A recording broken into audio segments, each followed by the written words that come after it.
the one player, the standout man for me, Andrew, Phil Foden, who has had quite the month. If we go back to Aston Villa away, where City were really, really horrifically bad that day, and look.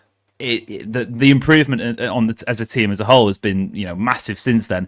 But Phil Foden, by far and away the best improved sort of this side of Christmas, if you like. He's got another 2 goals against Ipswich. He scored 2 in midweek, and I don't necessarily think Foden lit the place up against Brentford, but they weren't token goals. It wasn't like he just arrived and City were 4-0 up and he put them in and went away on his day.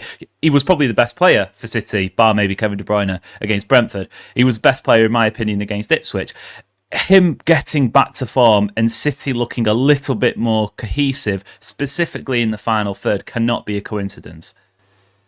Absolutely. I think we absolutely have to give Phil Foden his supermarket flowers and talk about how important that a firing Phil Foden can be and is for City, particularly when, yes, I think Kevin De Bruyne these last 2 matches has looked really good, but we are talking about a Kevin De Bruyne who is on the wane as far as his powers. And so for City to move forward, the back half of the season and the seasons to come, that's going to require a player like Phil Foden to be at his creative best, both in terms of his own goals, but also creating moments for other players, which obviously he does with his assist today. So I don't think we can say enough good words about Phil, and it seems like whatever behind the scenes, off the pitch issues were plaguing him at the beginning of the season are hopefully behind us now. Yeah. Joe?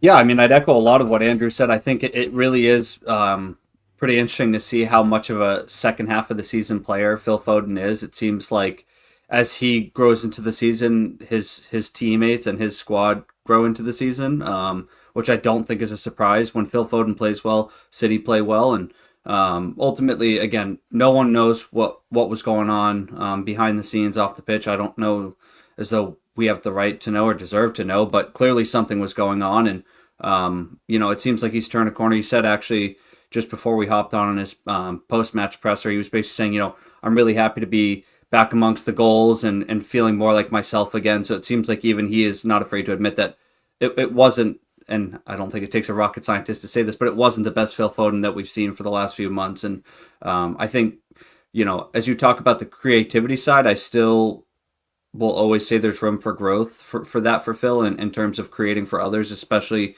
in the absence of Kevin De Bruyne. But, as far as an all-around game, I don't think you're going to get a much better performance than you did today from start to finish.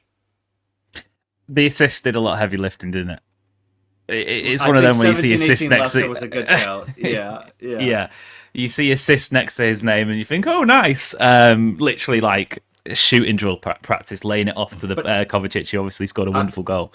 Yeah, and I do think for him too, if you're looking for him to be a creative stalwart, he really does need to be in that central position from the start. I don't think we'd ask a right winger to be your ultra creative player like Kev is, right? I think we've always said Phil's at his most creative from a central point of view. So I'm not necessarily holding it against him. We got obviously 2 goals and an assist today, but I think again as the season goes on, he'll probably continue to pick up minutes centrally. Kev can't play every game, and I think I'm confident he'll continue to improve as the season goes on. It's been a week of contracts, Andrew, and how important is City tying Phil Foden down to I was going to say similarly lengthed contract. I mean, I'd love it if he got a 9.5-year deal as well to take him up to being 34 years old, but a long-term deal for me would do. He's out of contract currently in the summer of 2027. I think it was 2022-23 season he got his last extension, so a good 2.5 years ago, really. That he, like Haaland, he is the next one for me who I think City should be targeting, and I actually put that name, Foden's name, above Rodri, because look, Rodri Ballon d'Or winner, crucial for City. He's currently got an ACL injury. We don't know how he's going to return from that. His game is all about mobility, getting across the pitch. That's going to be a big ask. Do I back him to do it? Absolutely, don't get me wrong. But Phil Foden, 24 years old currently, he can be, alongside Haaland, the face of this team and the face of the Premier League for me for the next decade.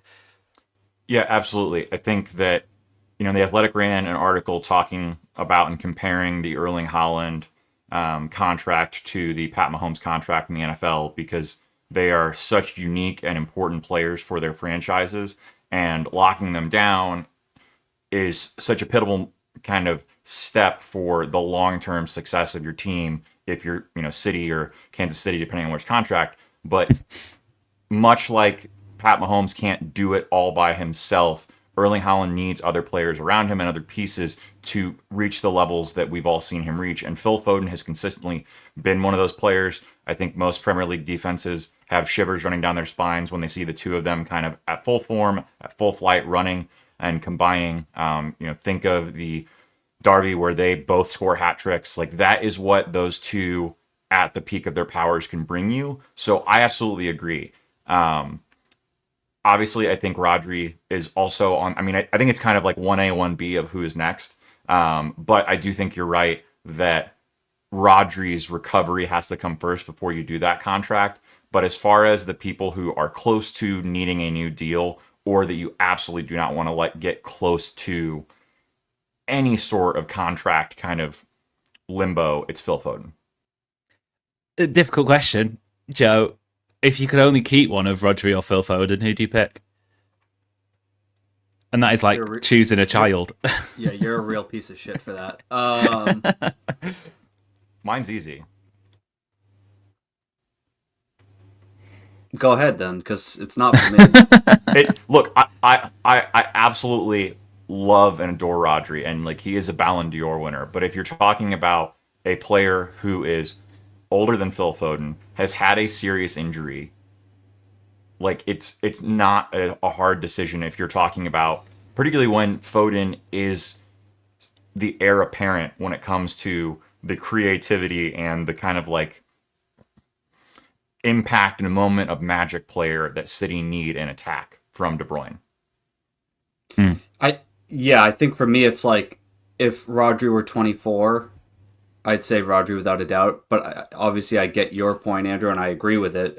Age and a major injury comes into effect. I think if nothing else, just knowing, like, seeing a 10-year contract for two players that grew up City fans is like, would be dreamland stuff. So I'll probably say Foden, but I would also counter that by saying it's easier to replace Phil Foden in this squad than it is Rodri, in my opinion.